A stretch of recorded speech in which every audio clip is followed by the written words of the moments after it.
মানুষগুলো তারা নিজের জীবন দিয়েছে, সন্তান সন্ততিকে বিসর্জন দিয়েছে, পৃথিবীর সমস্ত সুখ স্বচ্ছন্দকে পরিধান করেছে, তারপরেও তারা আল্লাহর সঙ্গে শিরিক করে না। এরকম আছে না? অসংখ্য উদাহরণ আছে। যেমন উদাহরণ একটা দিয়ে বুঝলেন, ফেরাউনের নাম কে না জানে? ফেরাউনের নাম কে না জানে? তার মেয়ের, তার কন্যার একটা দাসী ছিল, চুল আশ্রানোর দাসী। এই দাসী যখন চুল আশ্রা থেকে হাত থেকে চিরুনিটা পড়ে গিয়েছিল, চিরুনি উঠালো বিসমিল্লাহ বলে। ফেরাউনের কন্যা ক্ষুব্ধ হলো, রাগান্বিত হয়ে বাবার কাছে গিয়ে অভিযোগ পেশ করলেন যে বাবা, এতদিন জানতাম তুমি আমাদের রব, নাউযুবিল্লাহ, এখন তো দেখি আমার দাসী আরেকজনকে রব মানে।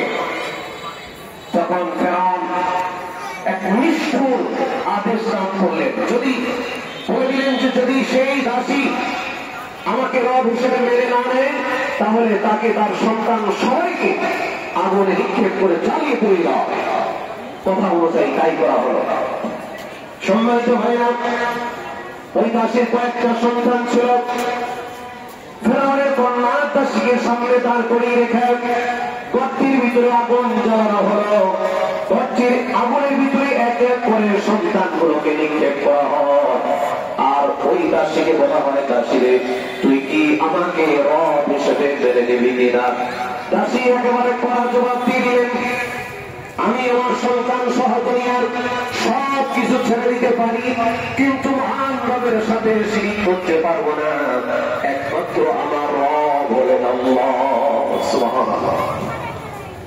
সবগুলো সন্তান, একটা কোলের বাচ্চা ছাড়া সবগুলোরে আগুনে নিক্ষেপ করা হলো। এখন আছে কোলের বাচ্চাটা, ছোট্ট শিশু, কথা বলতে শিখে নাই।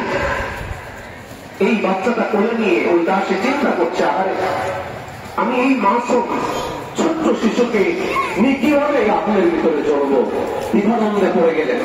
যখনই ভিতরে দ্বিধাদ্বন্দ্বের সৃষ্টি হলো, তখন আল্লাহ রাব্বুল আলামিন ওই দাসীর ছোট্ট শিশুর বাচ্চা, যে কথা বলতে পারে না, মহান রব আপন কুদরতে ওই বাচ্চার মুখে জবান খুলে দিলেন। সুবহানাল্লাহ।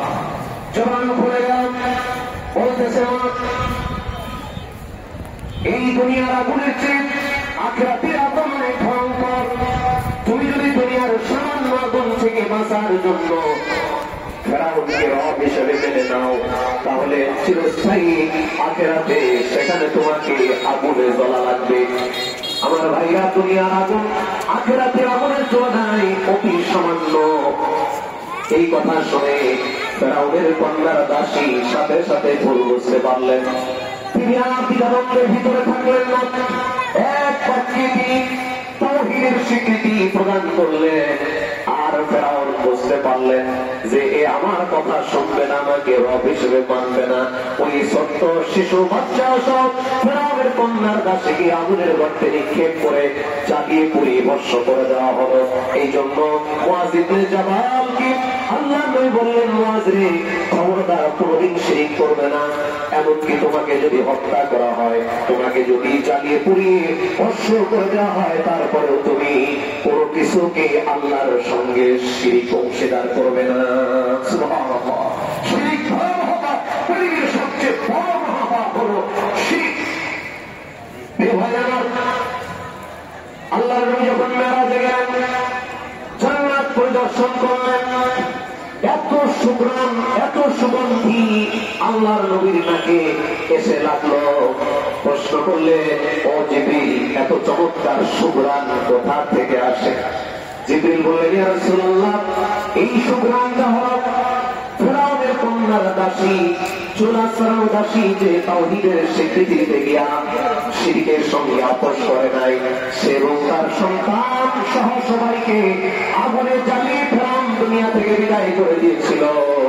এই জন্য আল্লাহ রাব্বুল আলামিন তাদের এমন মর্যাদা বাড়িয়েছেন, জান্নাতের ভিতরে তাদের সুঘ্রাণ ছড়িয়ে গেছে।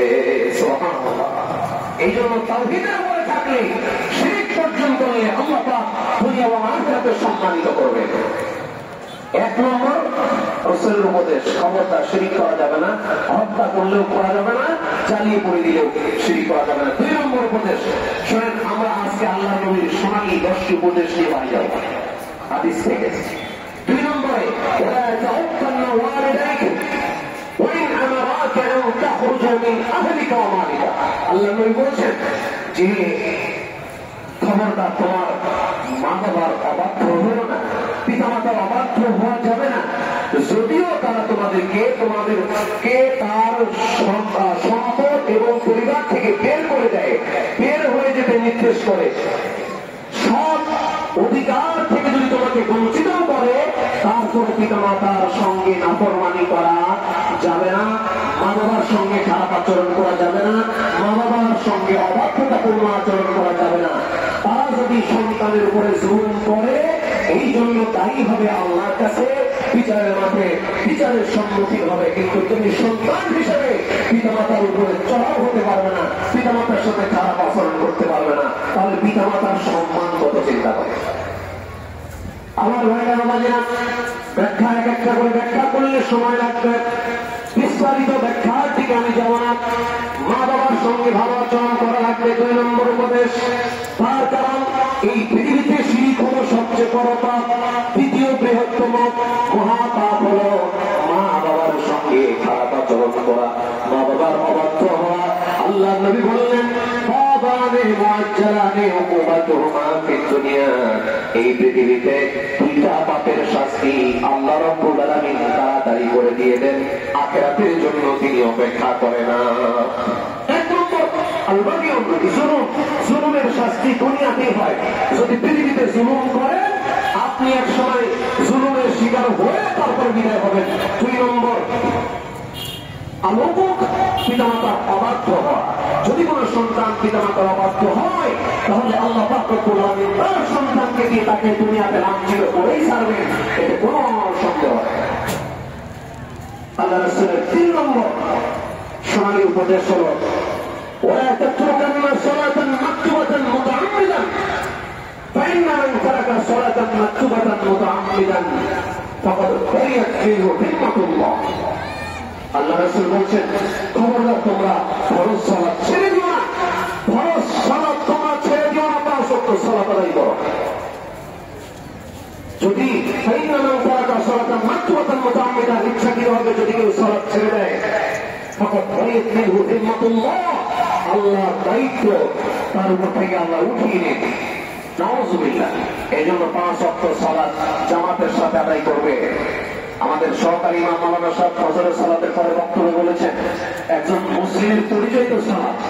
কথা তো তাই, সালাত আছে, আপনি মুসলিম, সালাত নাই, মুসলিম নন। নিয়মিত 5 ওয়াক্ত সালাত আদায় করতে হবে। এই ব্যাপারে আমি সংক্ষেপে বলতে চাই যে 5 ওয়াক্ত সালাত আদায়কারীর সংখ্যা যদি আমরা বাড়াতে চাই, শুধু নরম কথায় হবে না, কিছু শাসন দরকার আছে না? শাসন দরকার আছে। আমরা বেনামাজির জানাজার সালাতকে বয়কট করতে চাই, কথা বল ঠিক না? ইতিমধ্যেই আমরা কোন ইমাম বেনামাজির সালাতের জানাজার সালাত আমরা করি না, কিন্তু মুসল্লিরা তো পড়ে। আপনারা বয়কট করুন। বেনামাজির কোন জানাজা নাই, ওর কোন কাফন নাই, ইসলামের কোন বিধান ওর উপরে কার্যকর হবে না। এখন কথা হচ্ছে মসজিদের ভিতরে বেনামাজির জানাজা বন্ধ করতে হবে। কথা বলে ঠিক না? মসজিদের ভিতরে বেনামাজির সালাতের জানাজার সালাত বন্ধ করতে হবে। এরপরে আমাদের মাতৃপতি সংগঠন বল্লা শাখা জমিয়তকে এবং শিক্ষানকে চরিত্রকে সিদ্ধান্ত নিতে হবে, বাস্তবায়ন আমরা করবো ইনশাআল্লাহ। আগামী অল্প সময়ের ভিতরে আমরা এই আইন দেখতে চাই যে কোন বেনামাজি ব্যক্তির লাশ বল্লা মসজিদের প্রাঙ্গণে যেন উপস্থিত করা না হয়। এই জন্য তরুণ প্রজন্ম, শিক্ষিত সমাজ, যারা তারা আমাদের কর্তৃপক্ষকে সহযোগিতা করবেন, রাজি আছেন ইনশাআল্লাহ? শোনেন, শয়তান তো আমাদের পিছনে থাকে। এই শয়তানকে তাড়ানোর জন্য আমরা একটু শাসনের আওতাভুক্ত থাকলে সেটা ভালো হয়। 5 ওয়াক্ত সালাতের দেখবেন মুসল্লি বেড়ে যাবে ইনশাআল্লাহ। সম্মানিত উপস্থিতি, এরপরে 4 নম্বর উপদেশ আল্লাহ রাসূল দিলেন, জোড়া তশরবান্না খমরান, খবরদার মদ পান করো না, খবরদার তোমরা নিশাদার দ্রব্য পান করো না। এত নিকৃষ্ট নিশাদার দ্রব্য মানব, এরা সকল পাপের সকল অশ্লীলতা